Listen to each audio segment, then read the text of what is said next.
In the meantime, I think we want to get a little bit more of an idea of who's joining us. So if you're interested in participating in a poll, we've got one there for you.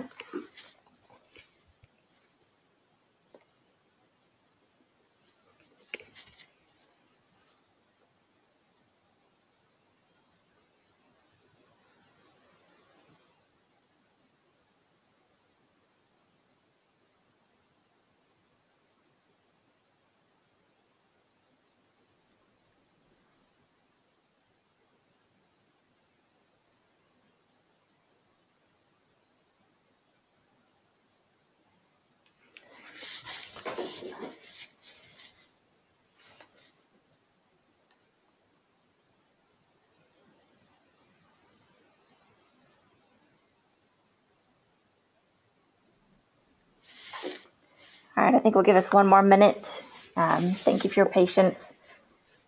It's a quick turnaround. Quite a few travelers here, Josh. It's always a good thing. Yeah, so far about a quarter of you guys have been to over 10 countries. Very, very impressive.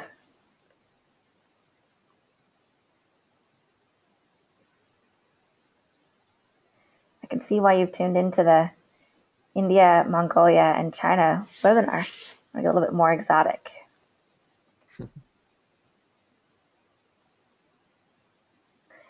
All right, if you didn't have a chance to vote in the poll and you want to cast your vote, please do so now. We're going to close the poll in just a minute here.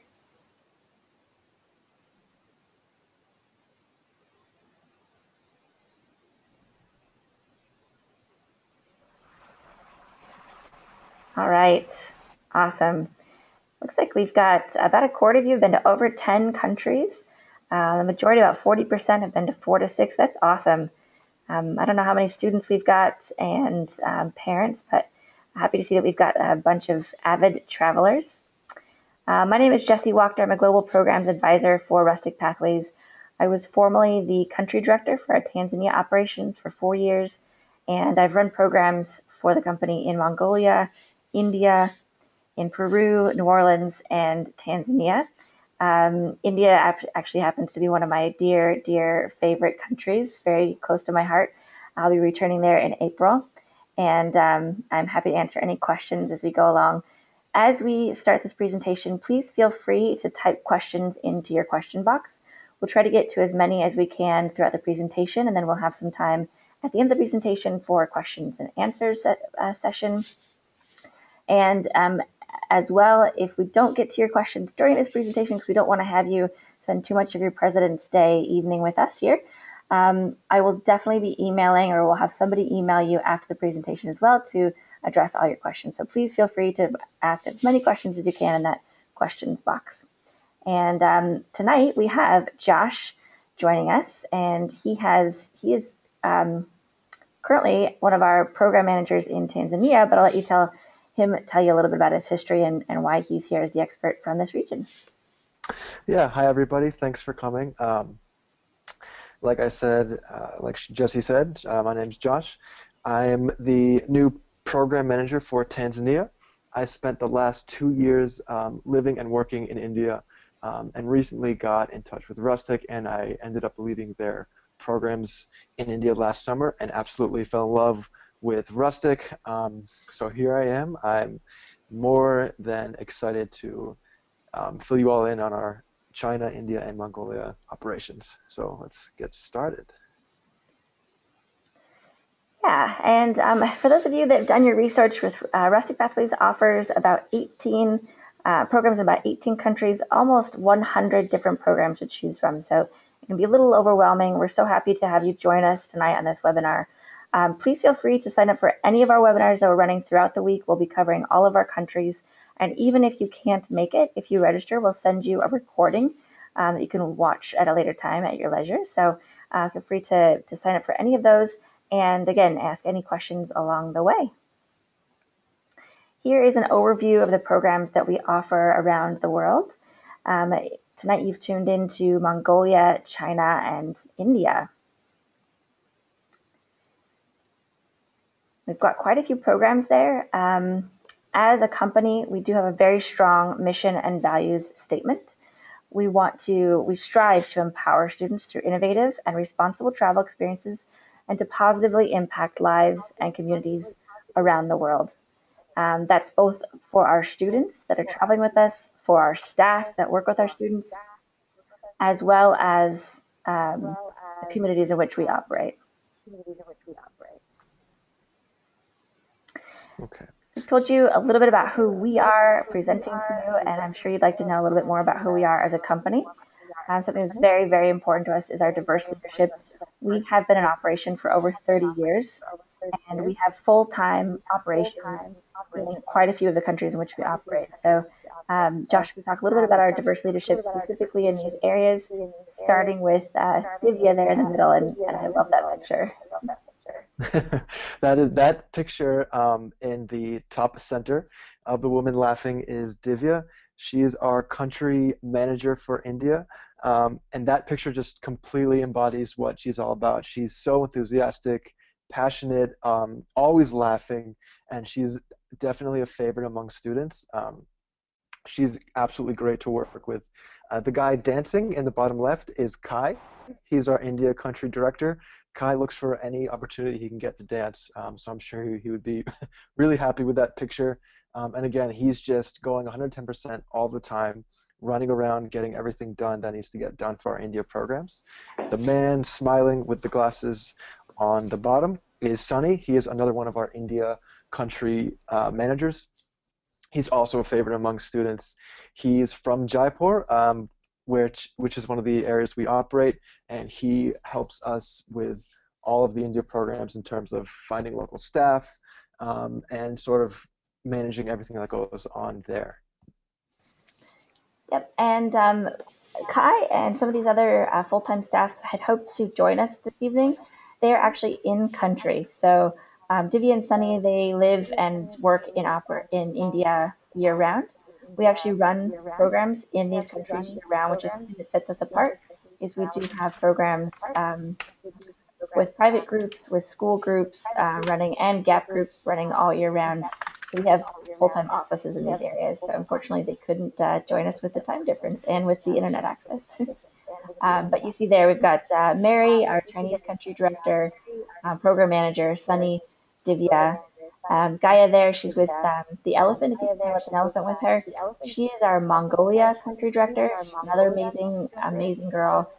She has run our elephant programs for many years. It's one of her passions, and she now runs our operations in Mongolia.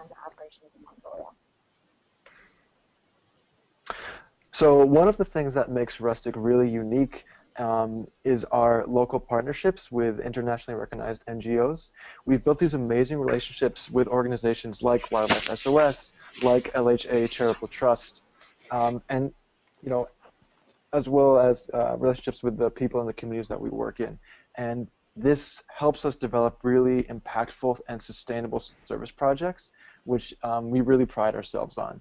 So it's a really good thing to be kind of involved so heavily with organizations like these, which is what students will be, or which is who students will be working with when they go over there on our programs. So who are Rustic students? Again, they're students from all over the U.S. We have international students. I had a girl from the Netherlands on a program last summer.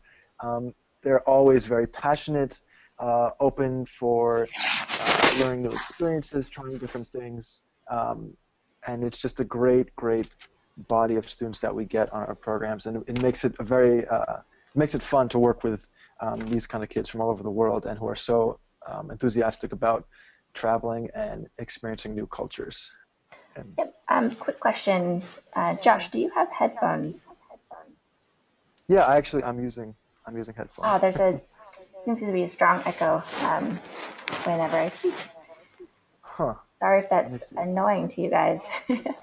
um, let's see if we can figure that out. In the meantime, I just wanted to let people know with our students do tend to be more service-minded. 75% of our programs at Rustic Pathways have some sort of service element involved. And as Josh mentioned, we are quite international. At this point, we're almost 20% international. And we had students in 2014 from 42 different countries join us, which is just awesome. It adds an additional international element to our programs. Really cool dynamic to students that are traveling abroad. Let me just Yep. ask, is that echo too distracting for everyone? If somebody can let me know, maybe I'll just let Josh take this. Yeah. Is my voice okay now? Um, okay. So if the echo does get too distracting or annoying, feel free to type in and we will figure it out. Otherwise, I'll continue on. So our community service projects really delve into these 6 areas: education, infrastructure, community health, environment, social development, and animal welfare. And what's really great about Asia is that there are opportunities on our programs to get involved in any one of these 6 areas. So a student really has freedom in choosing a program based on what they're interested in terms of service. And we'll get more into these specifically in a second here. So why send your student to China, India, or Mongolia? Jessie and I could both talk about this for hours. You've heard how much she is in love with the area. I lived there for 2 years of my life, so it's a special place for both of us.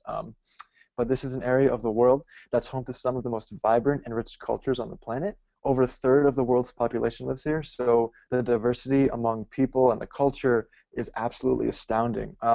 For example, in North India, there are large Tibetan and Nepali influences in the Himalayas, and if you go just one state further south, you'll find beautiful Hindu temples and Muslim mosques, all within one country.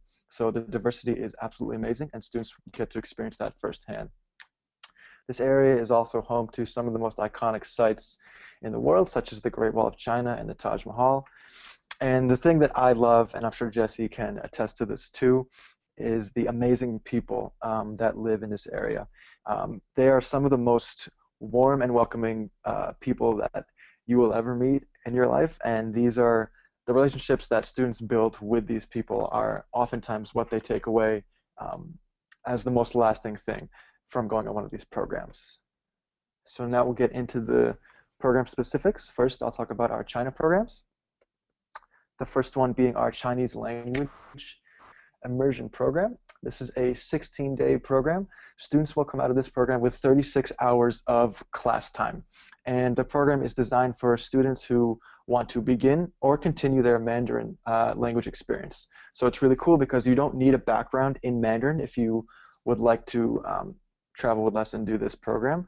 On the first day, you're going to be tested and placed into a group based on your skill and ability. And then the teachers and professors that we work with will develop a personalized lesson plan based on that group. So you're not just getting this kind of general curriculum, it's going to be personalized based on your ability, which is really cool. This program works out of East China Normal University in Shanghai, and every day students will be practicing their reading, listening, writing, and conversation skills. And there's also time during the day for students to go out into Shanghai and surrounding areas to practice with local people, the language that they're learning. And that's really the best way to learn. So it's really great that there's time allotted for that. So that's Chinese language immersion. The next program is our Marvels of China program. This is a touring program. It's 9 days away. And I should mention that when I say 9 days, that is including travel time. So that really translates into about 7 days in country, 1 day to get there, 1 day to get back to the US. This program really packs in all of the amazing and wonderful sites that China has to offer within a short period of time. So it's really travel intensive, but it's really, really cool. You get to see the Great Wall. You see the terracotta statues there. You see Tiananmen Square. And it's really great for students who are looking to kind of get an overall, just an overall experience of China and kind of see a lot of what it has to offer within a short period of time. Okay. Oops, excuse me. And our last program in China is our Panda Conservation program. This is a 16-day program. Students get 22 service hours for this. The first week of the program, the students will spend 5 days visiting one of the 3 large panda conservation centers in China. It houses about 65 pandas, which is 20% of the entire global panda population. Um, Students spend their days preparing food, feeding the pandas, doing daily cleanings, and spending break times talking about panda-related issues, everything panda-related during this program. You'll talk about conservation themes, you'll discuss genetic diversity issues, and you'll get a chance to do some behavioral research and examples of that. Um, the second half of this program explores the natural landscapes and city wonders of the Sichuan province, which is the area in West China that this program takes place. It's very, very cool. Anyone interested in working with animals, this is great for them. So that's China. Now we'll get into our India programs. The first program in India is our Children of India program. This is, again, a 9-day program. It awards students 18 service hours. The bulk of this program is spent working in our orphanage and sermon house.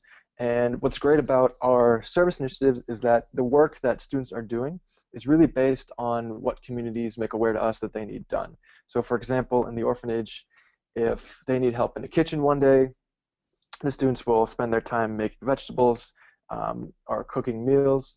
If they need help improving their infrastructure, students will paint walls or fix up tables and chairs, things like that. Mostly it's working with the kids, helping them on education with their English and other areas that they might be struggling in. What I really love about this program is the setting. It's in Jaipur, which is in a desert state in India. It's beautiful. The hotel in which the students are staying in overlooks this huge fort, and there's a giant wall surrounding the entire city, which you can see from the hotel. It's absolutely gorgeous. It's really ancient. There's great shopping. This is a very this program is really kind of it's a quintessential India program, so you kind of get that you get the India mystique during this program, if I can say that. It's really cool. And the 9-day programs like this one are great to connect to other ones. So if you want to do the Children of India and connect it over to maybe a lesser service-intensive program, you can do that if you like. We make it very easy to connect multiple programs. The next one in India is our Dancing Bear program. This is also a 9-day program, and it also awards students with 18 hours. New in 2014, this is the first animal program in India. We've partnered with Wildlife SOS to work in their Agra, which is right near the Taj Mahal, in their sloth bear sanctuary. So this sanctuary houses sloth bears that were previously used as dancing bears. In India, sometimes animal handlers will illegally obtain sloth bears and force them to do street performances, and Wildlife SOS has rescued these bears, so that's where the students will be working, improving their enrichment structures and doing general feeding and observing their behavior day to day, much like the Panda Conservation.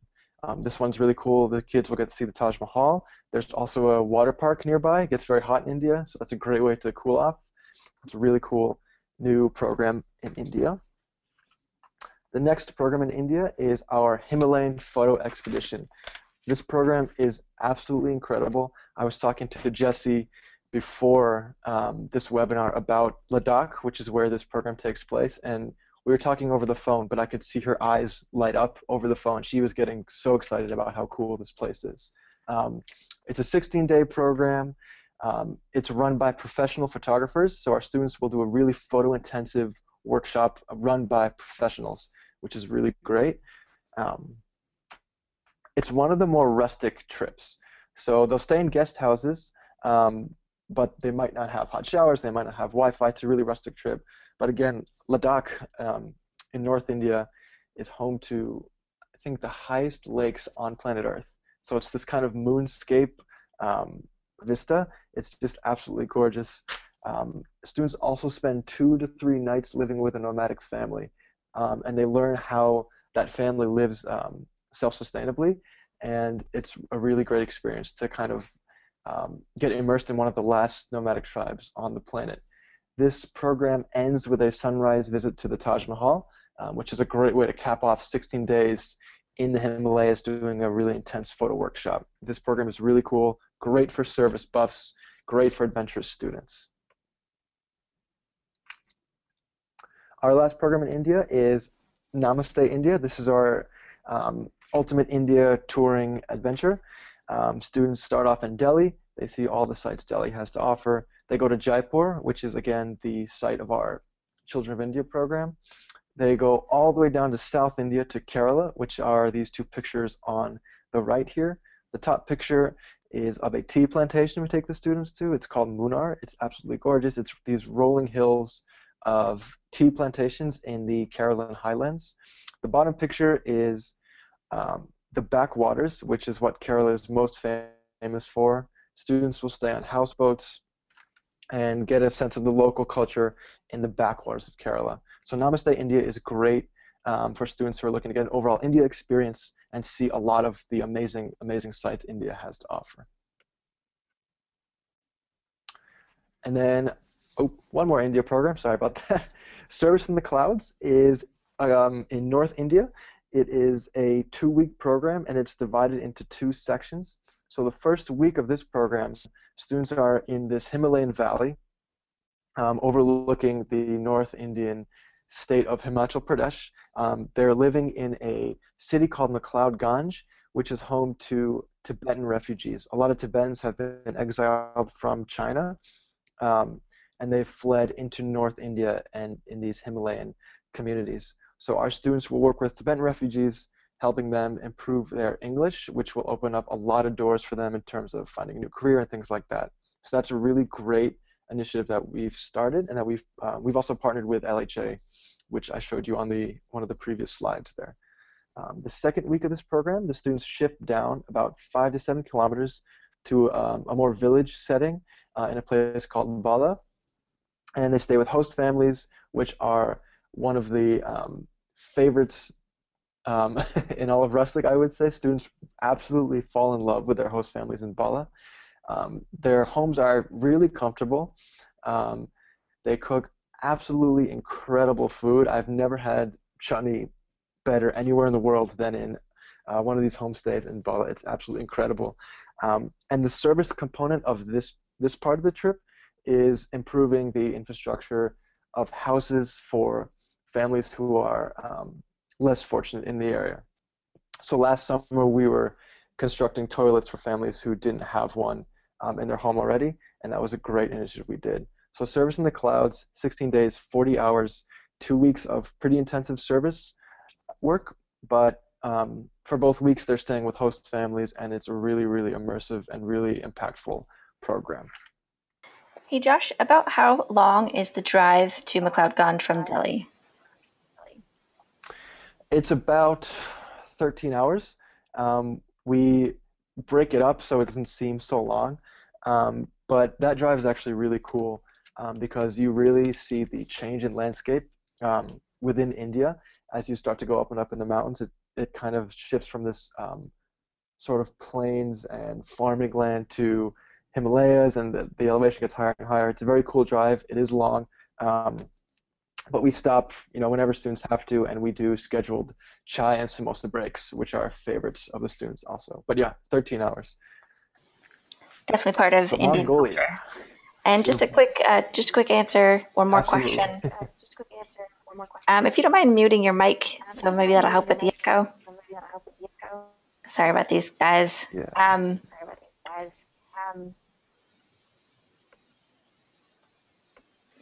Our programs have it depends on the program as the number of students. Our students, some programs have average between 8 and 10 students. Service in the Clouds is one of our more popular programs, as Josh mentioned. I've actually run this program myself, and it is as stunning as he's mentioned. This program does tend to sell out, so it can have anywhere between 10 and 18 students. I think 18 is the max. Maybe we've changed that this year to 16, but 16 to 18 students on this program. And then some of the traveling programs do tend to be a little bit smaller, so we can fit all the students in certain types of transport. As far as transport, we do take private transport most of the time. In the past, we have used trains, but for the most part, we are taking private transport for all of these programs around India.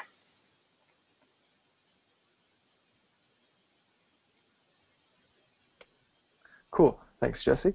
Okay, so Mongolia. We have one program in Mongolia. It is our Off the Map Mongolia program, and it is by far our most rustic trip. It's 3 weeks, and it awards 25 service hours. The students start off with an optional horse trek before they head to Karakoram, which is the capital of Genghis Khan's, or was the capital of Genghis Khan's empire. And then they get immersed in a traditional nomadic family, staying with them for a few days. After that, they'll fly out to Ungli to work with a local NGO. They'll help out in the greenhouse. They'll work with local children on education initiatives, and just do the bulk of their service work in the second week in Ungli. Mongolia is absolutely stunning. It's what you think of, if you think of a picturesque landscape with, bright green fields and snow-peaked mountains in the background, that's Mongolia, one of the last untouched areas on planet Earth. The third week of the program is a 5-day hike on the end of it, you can see Russia, China, and Mongolia all from the highest point. So it's a really cool way to end that trip. Again, this is a very rustic program. Showers are not always going to be available. Maybe every few days students will have access to a shower. Definitely no internet other than right when you land at the guest house. And the hike is a little physically demanding.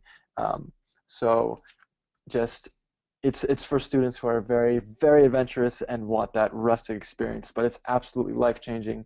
You meet amazing people and see communities and a way of life that very, very few other people get to see in the world. So this is a really great program for those very adventurous students who are looking to get truly off the map. Yep, we did have a quick question about the horse aspect of this trip. That's a great question. So the horse aspect.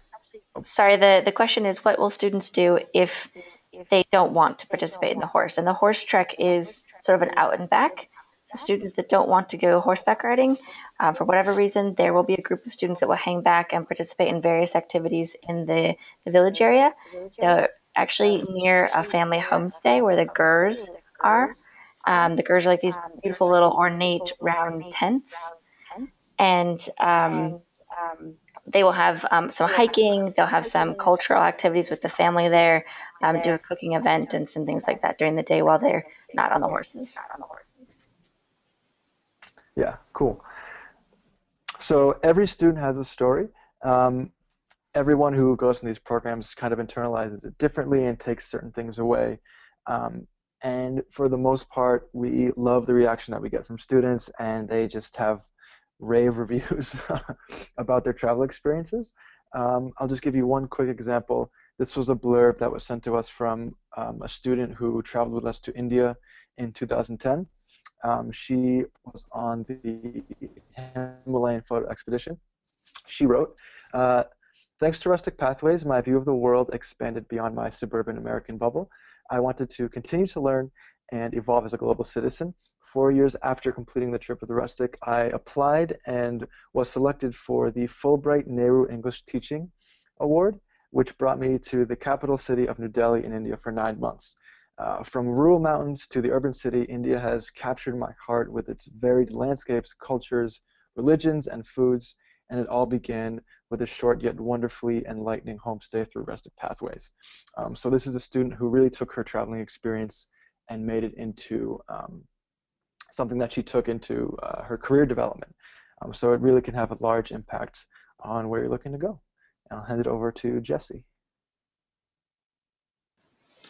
Yep. So we have gone over some of the programs that we offer in this area. Actually, Josh, can I have you mute your mic again? Yes, sorry about that. That's right. Sorry, guys. Seems to be multiples of me doing this presentation. Again, if you've got more questions about our programs, we have plenty of time to go over those questions. It looks as though everyone is set and you don't have too many program questions. Josh did such an amazing job. So the question now is, what happens next? You can see a screenshot of our website. When you're ready to enroll, there's a button on the top right-hand corner that says Enroll Now. On any page, you click that, go through a simple application process, and you pay just the $100 application fee to reserve your spot. You don't have to put a down payment or pay in full in that first payment, just the application fee. Something to note, we go from our regular season to our late season March 1st, and that means the application fee increases from $100 to $200. It's the only fee or price that changes, so the program cost does not change at all depending on when you sign up, but that application fee does increase on March 1st, so keep that in mind. It's just around the corner. You can find deadlines and availability for the most part on the website as well. Every program page will have each session listed, and it'll be color-coded so you can see whether this session is limited, very limited, or sold out. We have an awesome alumni program in which students can receive up to 50% off of program costs for the following year.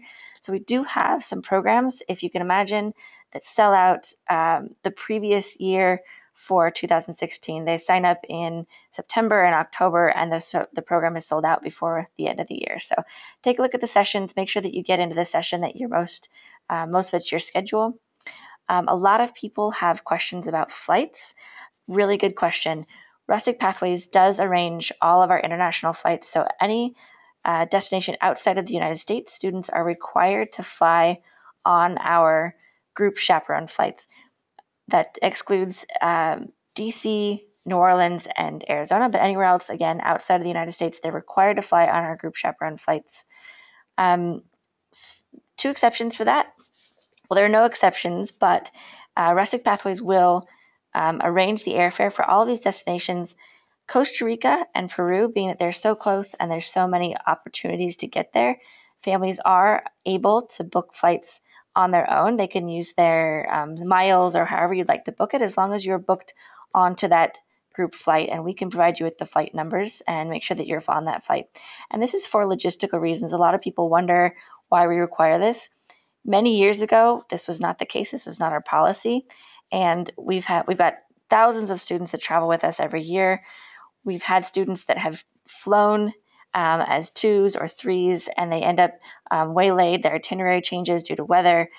They're delayed. They miss their program, or they end up, in worst case scenario, they've ended up in Nicaragua and Japan and other places where we don't have staff. We can't get to them, and it's a risk that we are not willing to take anymore. So students, when they book onto our group contract, we have the ability to change groups altogether. If there's a delay for some reason, or we need to change their flight path for some reason, we can keep them all together with our chaperone, which is really important to us for the safety of our kids. And you can find all of the flight information on our website. If you click onto the page, you can see Get Airfare. You can click there and it'll list all the airfare, the prices, the logistics, where you fly from. The way our flights work is we have hub airports for every country. It depends on which country you're going to. So for China and Mongolia and India, China, you're flying out of California. And for India, you're flying out of New York. And so you'll arrange your own domestic airfare to that hub airport, where we'll have an airport coordinator who has all of the arrival information, help students get to where they need to be. They're going to be wearing a nice bright colored Rustic Pathways t-shirt. They'll meet their group there, go through security with their chaperone, nice and safe and secure, all the way to their destination country, where we'll have our staff awaiting them with open arms.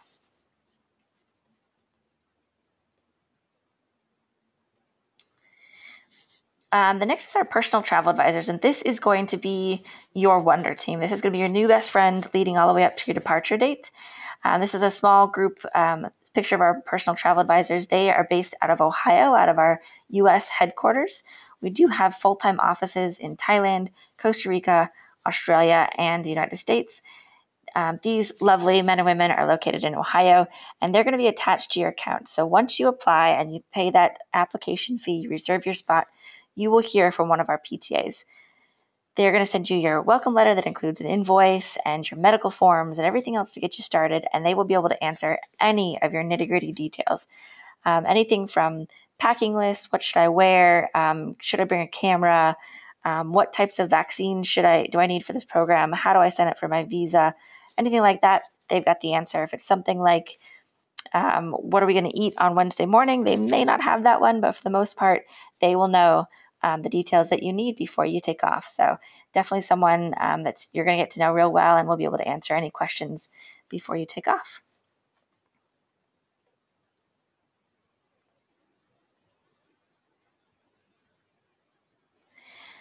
And the world is calling. So we've got some time for questions. I'm going to take a couple here, and then I'm going to let Josh turn his microphone back on, since we all miss his lovely voice. Packing lists are available on the website. I think there are a couple programs that are missing that are still being revamped. Again, if you have questions, you can ask your PTA, or if you haven't signed up yet, you can go ahead and give us a call on the main line. But they will be listed on the website, as well as we've got photo galleries and videos. We are on Instagram, and we are on Twitter and Facebook, and we also have full itineraries on the website. So hopefully all your questions can be answered from our online presence, but you're also always more than welcome to give us a call. You might even get me on the line without an echo. Josh, can you speak a little bit to the weather in India? Hi, yes, and I apologize for the technical difficulties. But the weather in India is generally hot. When you are in the Himalayas, especially on the photo expedition, it's going to get cold. We recommend bringing layers.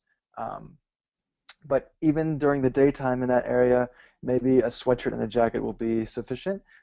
In areas like Jaipur, Delhi, and Kerala down south, it gets very hot. So we always have water for students. We recommend students bring kind of a portable fan and anything they can to bring cool. But it does get very hot. I'd say upwards of 95 plus with humidity. So that's something students have to get used to. But they do. And again, we have water available all the time, as well as other methods to kind of cool down and relax from the heat.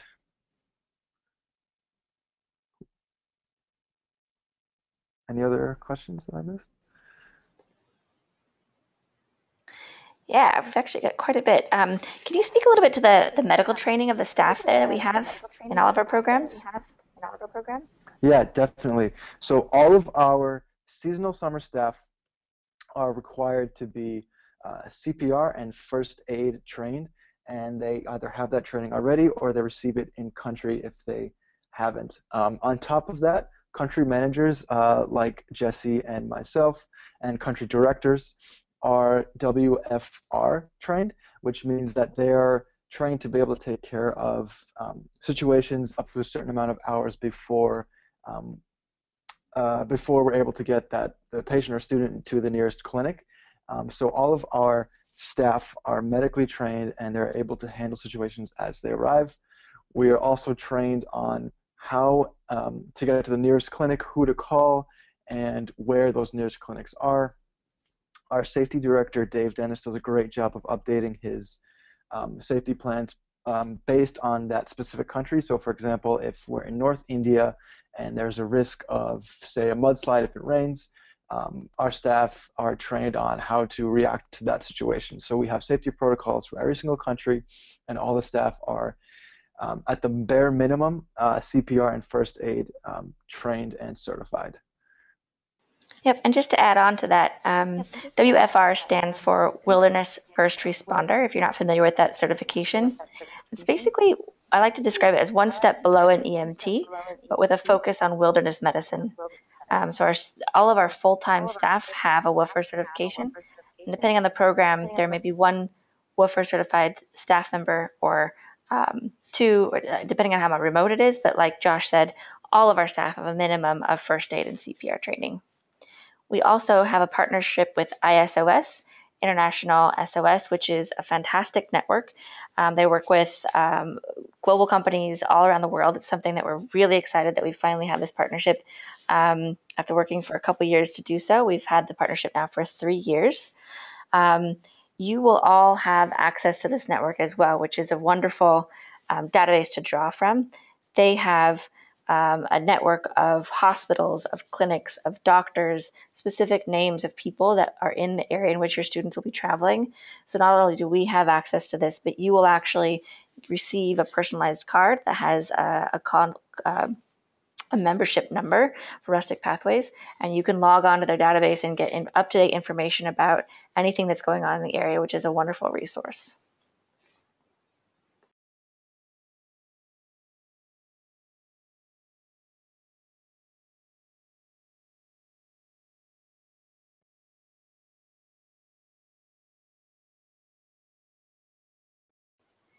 I see a question here about getting in contact with students before you leave for your trip, which is always a really popular question. Due to our privacy policy as a company, we do not send out a list of names. Some people don't want to have that access before the trip. They want to be surprised. What we can do, though, if you would like to be put in contact with students on your trip, we can send your contact information to all the students that are currently signed up, and those who are interested in reaching out can do so. Another thing that I really like to advise students to do is to check out our Facebook page. A lot of students will go on the Facebook page and they'll start a comment group. So they'll say, like, I'm heading out on Panda Conservation program on this session. Anybody else? And people that are following that will say, yeah, me too. And you can contact people that way and kind of get an idea of who you're traveling with, which is kind of fun beforehand.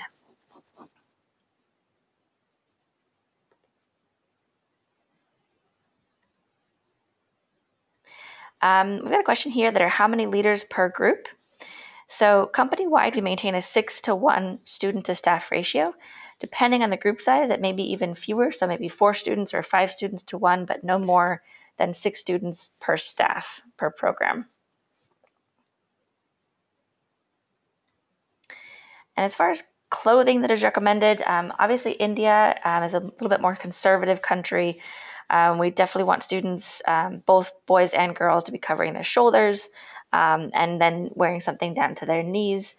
Especially doing service work, when we're in rural villages, we want to dress a little bit more conservatively. The weather can really vary in the country. It's going to be drastically different if you're up in the mountains on Sacred Valley service in the clouds. It could be cooler, it could be a little bit rainy. If you're in the middle of the country and in Rajasthan, it's definitely going to be more quintessential sort of desert atmosphere, arid. Either way, you're going to be wearing more loose-fitting, breezy clothes. A lot of the times these students will have a chance to visit markets and they love purchasing local clothing. So they'll get a nice tenge or forget a kurta pajama set where they have like the nice breezy pants and the tunic type like top. And then students in general will be wearing t-shirts, a nice like capri short that goes down to your knee or just over your knee. Just something that's a little bit more conservative but comfortable and light as well. And I'll just add quickly to that. For issues that come up with things like cultural behavior and issues with how we would like students to dress, we do an in-country orientation at the beginning of every single program, so we kind of go over all of those do's and don'ts that will be necessary for that specific area. So, like Jesse said, you really want to dress more conservatively, especially if you're a girl in India, and we go over all of that with our group before we get started. And really in the thick of our program.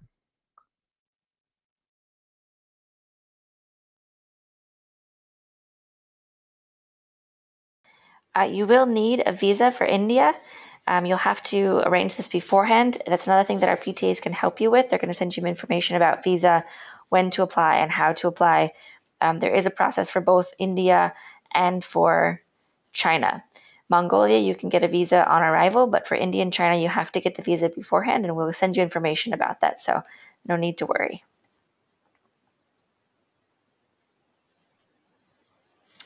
Josh, can you talk a little bit about the safety for the homestays, especially in McLeodganj, and the bathroom facilities? It's a great question. Yes, that is a great question. So the homestays, in terms of safety, we've been working with the same families and the same communities for years. And as I mentioned before, we have amazing, amazing relationships with these people. The families have all been screened by us and NGOs if they're affiliated with those. And they've all gone through sort of like their own orientation on what it's going to be like to house an American student. So they are very sensitive to issues that may or may not come up with having somebody from the U.S. in their home. the homestays are a very safe, very warm, welcoming environment, and the staff never stay more than a walk's distance away from students. So in terms of safety with the host families, that is nothing you need to be concerned about. Um, as far as facilities go, it depends on what homestay you're in. For example, if you're with a nomadic family, it might be a squat toilet or it might be out back in the woods. If you're in McLeodganj on Service in the Clouds, the homestays in Bala, some of the families have a squat toilet, some of the families have a Western style toilet. Those are a little bit nicer. And in McLeodganj with the Tibetan refugees, most of those families use a squat toilet. So it really depends on the area that you're in. And some students find it fun to kind of manage those quote-unquote difficulties like squat toilets or bucket showers and things like that. It's all a part of getting immersed. But as far as safety goes, the families are all great. We know them. We've been working with them for years, so that's nothing you need to worry about. Jesse, feel free to add. Yes, they are, as Josh mentioned, they are one of the favorite parts of a lot of students' stay. They're very, very kind people. Their English ability will vary. They're going to have different levels, especially the students may speak a little more English, whereas the parents don't. Again, this is for Service in Cloud specifically. This is a highly Tibetan populated area. So for me, this was a really unique aspect of this program is you have the Tibetan refugee government in exile. You also have the Dalai Lama's temple, which is really an incredible place. If he's there in the area, it's also a really, really incredible honor for the students to be in that area. He's a fascinating man. They do in McLeodganj itself, it's a little bit more of a touristed area. In fact, even Indians are tourists. You'll notice that there's a strong, like I said, Tibetan influence, and they do speak some English. They'll speak some Hindi, some native languages, but actually quite a bit of Tibetan in McLeodganj. There was one other question about combining trips. Fantastic question. As a company, Rustic Pathways runs trips that are 1 and 2 weeks in duration. We have a few 3-week programs as well, but the idea behind this is students are very busy. They've got a lot of things going on during their summer. We want students to be able to design their own itineraries. So rather than offering 4 and 6 week itineraries that they are kind of locked into, this gives students a chance to really pick and choose if they want to do 2 to 3 weeks of service and then 1 week of just pure adventure. If they want to do 1 week of service and then 1 week of touring or photography or language, they can do that and they can hopefully fit them into their busy summer. So all programs within any country are combinable. They're going to begin and end in the same city. And even with interregion, so trips in India and China and Mongolia for that matter, combine really well with trips in Southeast Asia. If you want to do a trip in Thailand and hop over and do some Chinese language, that's something we can arrange. And all of the country airfare is also available on the website. So you'll see, if you're looking at the airfare for India, how much it is to connect to those other countries. We try to make it very easy for students to design the trip of their dreams.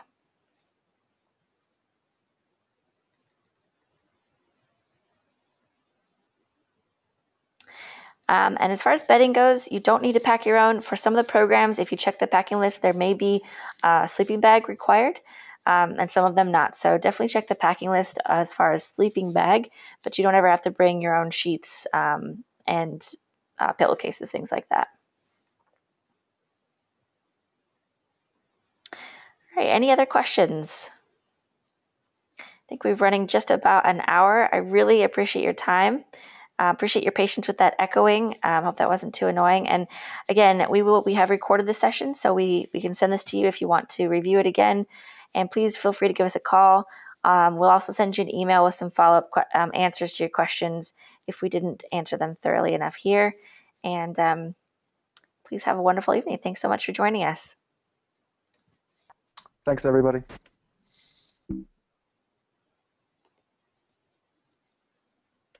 Oh, Roma, if you're still on the line, I can definitely answer your question real quick. Really great question. We do actually have a 24-hour, 365 days a week emergency hotline. That's something we should have mentioned before.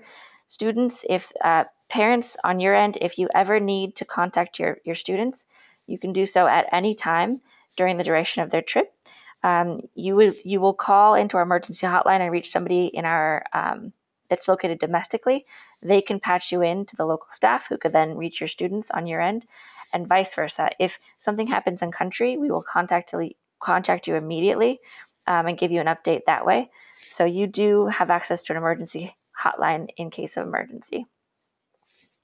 We will always let the parents know as soon as students land. We send out a safe arrival email to make sure that you know that they got there safely. And then depending on the program and depending how remote they are, we'll let you know how often students are able to contact you. So on some of the more remote programs, students will not have internet access during the duration of their trip, and we will let you know that beforehand. Staff can occasionally send, depending again on the program, can send updates. And if it's a longer program, we will definitely send an update to parents to let you know how things are going. But there are some programs where students will just be so immersed and so kind of off the beaten path that internet is not going to necessarily be available, nor Wi-Fi. If they bring their own phone, they may or may not have reception. And as we said before, we do try and encourage students to be as disconnected as possible and as immersed into their experience as they can be. So while some programs will have the students, they will have the chance to stop by a cyber cafe or hop on Wi-Fi at a cafe somewhere. For the most part, in these more rustic programs, they'll have a few times to access the internet just to let you know that they're doing okay or that they've gotten to the next point, but they probably won't have constant internet contact.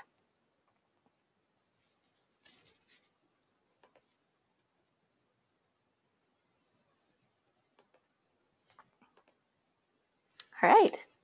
Thanks so much for joining, guys. Look forward to hearing from you guys again soon. Have a great night, everybody.